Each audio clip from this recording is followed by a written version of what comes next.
Where did I grow up? All over Ireland, I suppose.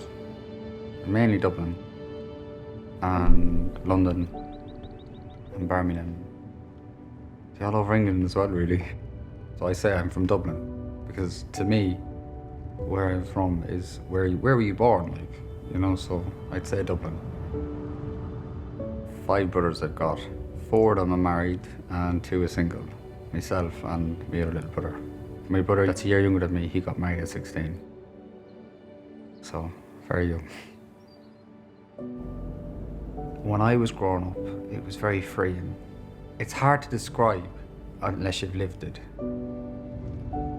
Everywhere that we moved to, I went to a different school. It was very hard to adjust because you'd be starting school in January, in September, or in March. Or it'd be very, very hard to make friends.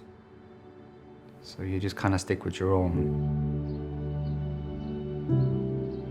It was normal, I suppose, for me, but I really knew that I was a traveller when I was in school.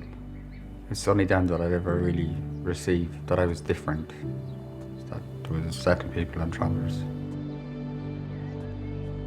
I was called an actor, I was called gypsy, pikey.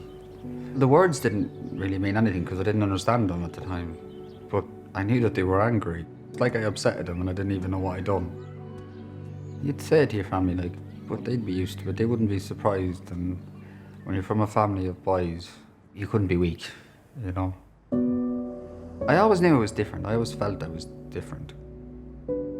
Even in my own family, I always stood out to be the odd child out. I remember one time we were watching Dallas. I'm not that old to say that it was the original series, but there was a scene in it about a homosexual man. And they said to me, mother, what does that word mean? I must have been about 8 or 9. And she said to me, it's where a man is with a man. Something just ding, like a little red flag. I kind of just froze when she said it to me because there's a name for it. There was always more flamboyant kids. People would be saying things like they're sissy, they're Nancy boy. It was that kind of made me think I didn't want that name to be put on me. It'd be bullet pointing in my head, I can't act this way, I can't talk this way. I gotta go boxing, I gotta go football, I gotta do all the things. When all I wanted to do was just draw. I was very scared. I didn't want to believe it myself, I suppose.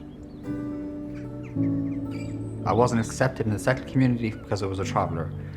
I wasn't accepted in the travelling community because I was gay. And it kind of made me feel like I don't belong anywhere.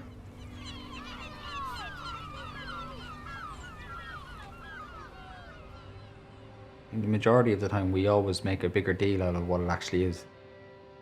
Our mothers and fathers brought us into this world. When you were a child and you fell and you hurt yourself, who did you run to? You ran to your mother for comfort. And your mother comforted you, and your father comforted you. I come out to my family when I was 20.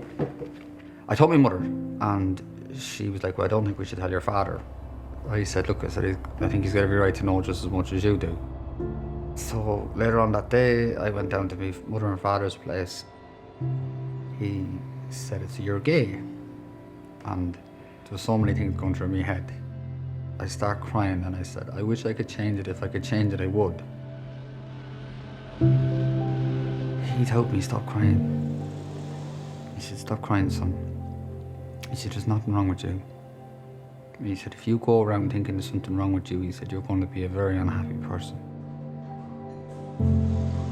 My father's not the most affectionate man. He's from a time where education isn't as good as it is today, To hear him say it, it was like, am I listening to the same man here, or? I get goosebumps now even talking about it, to be honest with you. I wasn't 100% happy. And the hardest person to come to terms with was me.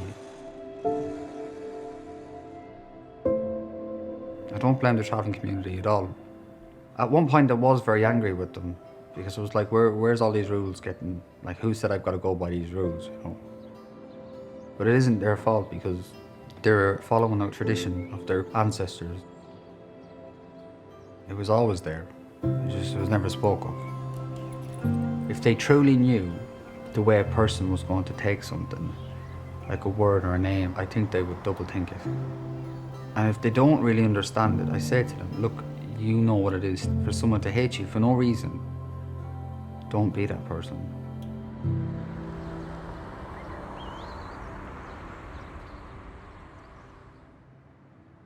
I always kind of believed in the fairy tale at a very young age. I kind of gave up on that after you get your heart broken a few times.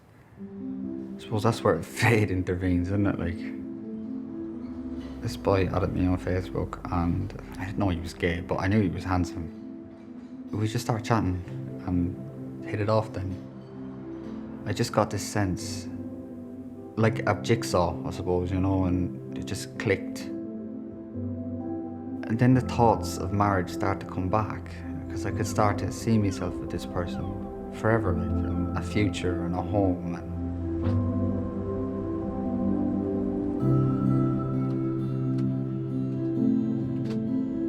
I proposed to Albert and he didn't believe me.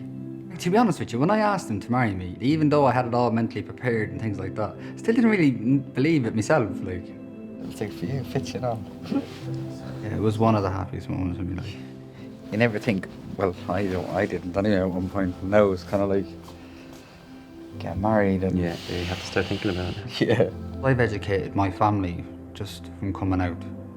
I suppose it all has to start with one person, doesn't it? The lads, they're all straight. I'm the only gay one, the only gay in the village. They accept me just for me now because they know me for me, you know? Now that I've educated myself and realised there's nothing wrong with me, I'm not hurting anyone. I'm a proud traveller man and I'm a proud gay man.